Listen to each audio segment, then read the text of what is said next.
नमस्कार, जय भीम। मैं विकास कुमार सिंह आप सबों के सामने आरक्षण बहुजन के लिए आवश्यक उपकरण विषय पर अपनी प्रस्तुति देने जा रहा हूँ। आरक्षण, जिसका अर्थ होता है अपना जगह सुरक्षित करना। संविधान हमें समानता व स्वतंत्रता से जीने के लिए आरक्षण दिया है। अनुच्छेद 330 के तहत संसद में और अनुच्छेद 332 के तहत राज्य विधानसभा में अनुसूचित जातियाँ और अनुसूचित जनजातियों के लिए आरक्षण की व्यवस्था की गई।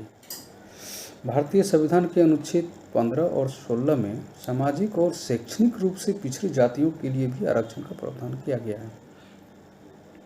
अब हम आरक्षण के इतिहास की बात करें तो सर्वप्रथम आरक्षण की मांग वर्ष 1882 में जब हंटर आयोग का गठन हुआ था, उस समय हमारे समाज सुधारक ज्योतिराव फूले के द्वारा की गई थी, जिसके अंतर्गत सभी लोगों के लिए शिक्षा के साथ साथ ब्रिटिश सरकार में आरक्षण की मांग की गई थी।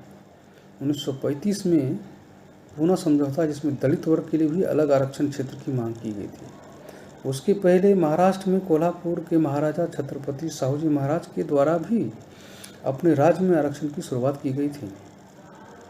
वर्ष 1942 में डॉक्टर भीमराव अम्बेडकर के द्वारा भी अखिल भारतीय दलित वर्ग महासंघ की स्थापना की गई थी। उसके बाद 26 जनवरी 1950 को हमारा भारत का संविधान लागू किया गया। वर्ष 1990 में मंडल आयोग का गठन किया गया और सरकारी नौकरियों में भी आरक्षण लागू किया गया था। वर्ष 2006 में अन्य पिछड़े वर्गों के लिए भी आरक्षण प्रारंभ किया गया था। अब हम आरक्षण की ज़रूरत की बात करें। हमें आरक्षण की ज़रूरत क्यों है? भारतीय संविधान के अनुसार ना कोई छोटा है ना कोई बड़ा, सबको एक ही हक है, चाहे वह राजा हो या रंग। लेकिन हमारे देश में हजारों वर्षों से जो जाति व्यवस्था चली आ रही थी, पिछड़ी वर्ग पिछड़ी जातियों का कोई सामाजिक स्थान प्राप्त न था। साथ ही पिछड़ी जातियां आर्थिक क्षेत्र के साथ साथ शिक्षा के स्तर में भी बहुत कमज़ोर थी।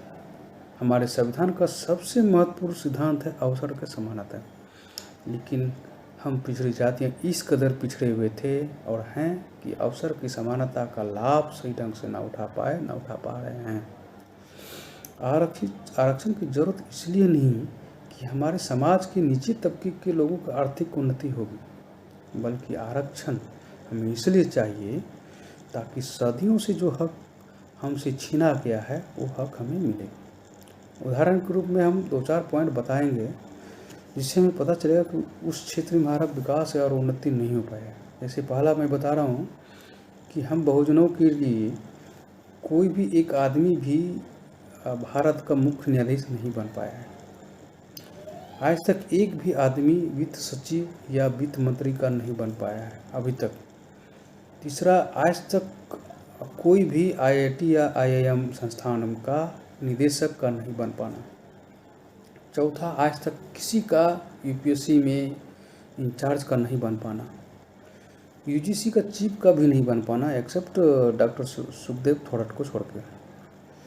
जब तक इन क्षेत्रों में हमारा प्रतिनिधित्व नहीं रहेगा, तब तक हमारी परिस्थिति के बारे में शायद ही कोई जान पाएगा और आगे का जो भी फैसला होगा वो हमारे हक में नहीं हो पाएगा। इसी कारण से आज भी बहुजन समाज की आर्थिक स्थिति और सामाजिक क्षेत्र में काफ़ी पिछड़े हुए हैं और पीछे हैं। अगर आज आरक्षण का सही उपयोग किया जाए तो इन जगहों पे बहुजन की आवाज़ पहुंचेगी और तभी इस देश के 85% जनता का कल्याण होगा और तरक्की होगी। अतः आरक्षण हम बहुजनों के लिए एक बहुत बड़ा हथियार है।